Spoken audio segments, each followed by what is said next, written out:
नमस्ते दोस्त, कैसे हो आप। उम्मीद करता हूँ आप अच्छे हो। आपको सुनाएंगे एक शेर की कहानी। एक बार की बात है, किसी एक जंगल में चूहा रहता था। एक दिन जब वो अपनी बिल की तरफ लौट रहा था तो उसने एक गुफा में एक शेर को आराम करते हुए देखा। शेर को मजे में सोते हुए देखा। चूहे के मन में शरारत हुई। चूहा ने शेर की गुफा में जाकर घुस गया। शेर के ऊपर चढ़ गया। वह शेर के ऊपर खूब उछल कूद करने लगा और उसके बाल खींचने लगा।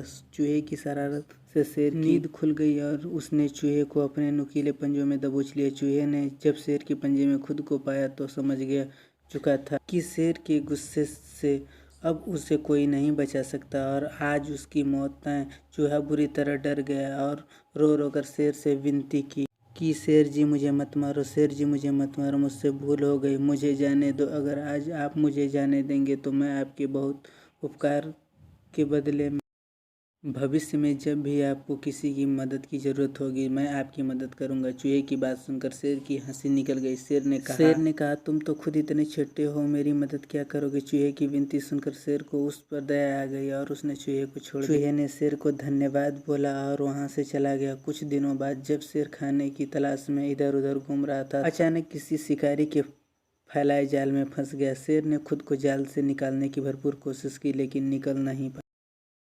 काफ़ी देर कोशिश करने के बाद शेर ने मदद के लिए दहाड़ा लगाई लेकिन किसी ने सुना नहीं।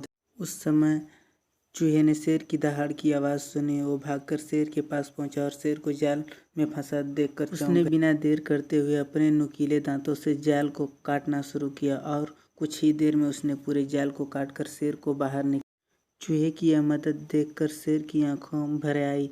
नम आंखों से शेर ने चूहे को धन्यवाद किया और दोनों वहाँ से और फिर चूहा और शेर दोनों अच्छे दोस्त बन गए। इस कहानी से हमें यही सीख मिलती है कि हमें सिर्फ शरीर के आधार पर ही छोटा या बड़ा नहीं समझना चाहिए। साथ ही हमें दूसरों की मदद करनी चाहिए, क्योंकि जब हम दूसरों की मदद करेंगे तभी तो हमारी कोई मदद करेगा, तभी कोई हमारी मदद के लिए आगे आएगा। अगर हमारी कहानी अच्छी लगे तो हम हिंदी कहानी को सब्सक्राइब जरूर करें।